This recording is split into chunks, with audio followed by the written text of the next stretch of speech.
Naruto की दुनिया में आपको पावरफुल से पावरफुल निंजा मिले, और मादरा उचिहा इसके जैसा निंजा ना ही कोई आया है और शायद ही कोई आएगा। मादरा इतना स्ट्रॉन्ग था जिसका हम लोग अंदाजा भी लगा सकते। उसने निंजुत्सु, ताइजुत्सु, गेंजुत्सु सब को मास्टर कर रखा। और तो और ग्रेट निंजा वॉर के दौरान तुम लोगों ने खुद देखा होगा, जब वो हाशिरामा को हराता है तो वो उसकी बॉडी से सेल निकाल के अपनी बॉडी के अंदर ट्रांसप्लांट कर लेता है। इताची की तो उसने इतनी कम उम्र में सबकी भुस्सी भर दी और one of the strongest shinobi बन चुका था वो, और शायद इसी वजह से पूरे नारुतो का फैन बेस उसका दीवाना है। तो इसी बात पे मेरे मन में ख्याल आया कि अगर हम मादरा और इताची की भसड़ करवा दें तो कौन जीतेगा। इताची भी बहुत ज्यादा स्ट्रॉन्ग है, पर अब बात आती है कि इन दोनों को अगर साथ में लड़ाया जाए एक ही टाइम तो कौन जीतेगा। क्या वो मादरा होगा या फिर वो इताची होगा। मैं आप लोगों को झूठी होप से ही दूंगा, मादरा के सामने इताची का टिकना बहुत ही मुश्किल है, खासकर जब अपने इताची के बाद चाक्रा सीखने से। पर हम यहाँ पर बात करेंगे कि इताची किसी भी तरीके से मादरा को हरा सकता है, तो हाँ, इताची बहुत सारे वेज में मादरा को हरा सकता है। जैसे कि अगर इताची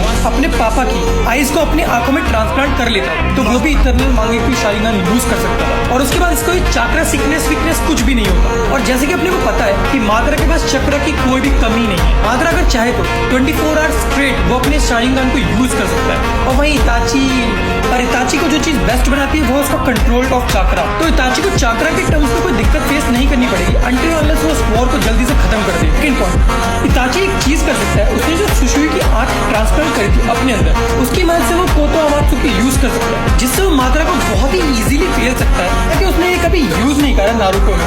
थर्ड और सबसे स्ट्रॉन्गेस्ट पॉइंट, इताची का सुसानो। उसका सुसानो कंप्लीट ना होने के बावजूद इतना पावरफुल है कि वो टो टू टो जा सकता है मादरा के साथ। तो सोचो, अगर वो कंप्लीट सुसानो होता तो फिर वो क्या ही कर देता। तो अगर ये फाइट सिर्फ सुसानो की होगी तो इताची बहुत ही इजीली मादरा को हरा सकता है। इजीली तो नहीं, लेकिन मादरा को हरा सकता है। और फोर्थ पॉइंट, बी रियलिस्टिक भाई, मादरा को हराना बहुत ही मुश्किल है, खासकर अगर दोनों अपने प्राइम में लड़ रहे हो, क्योंकि मादरा का शुरू से एंड तक प्राइम ही चला है। पर एक बात मैं बहुत दावे के साथ कह सकता हूं कि अगर गलती से भी मादरा और इताची की फाइट होती एट इट्स प्राइम तो वो सारे रिकॉर्ड्स को ब्रेक कर देती और ऐसा रिकॉर्ड सेट कर जाती जो शायद ही कभी ब्रेक हो पाता। इताची 11 साल की उम्र में लाइफ और डेथ के बीच में डिफरेंस सीख चुका था, पर उसका जो फैन बेस है वो अभी तक यही जानना चाहता है कि मादरा और इताची में कौन ज्यादा पावरफुल है। ऑब्वियसली मादरा, वो बंदा अकेले 5 कागे से लड़ा था, 80,000 सिनोबीज के सामने वो अकेला खड़ा हुआ था, उसने 2 मिटियोर गिरा दिए, 10 टेल 20 से पंगे लिए, और कौन सा प्रूफ चाहिए तुम लोगों को। वैसे आज की वीडियो में इतना ही, मिलते हैं आप लोगों से नेक्स्ट वीडियो में। इस वीडियो में मैंने तुम्हें उन दोनों की सारी पावर्स के बारे में एक्सप्लेन कर दिया, तो अब तुम लोग खुद जज कर सकते हो कि कौन ज्यादा पावरफुल था।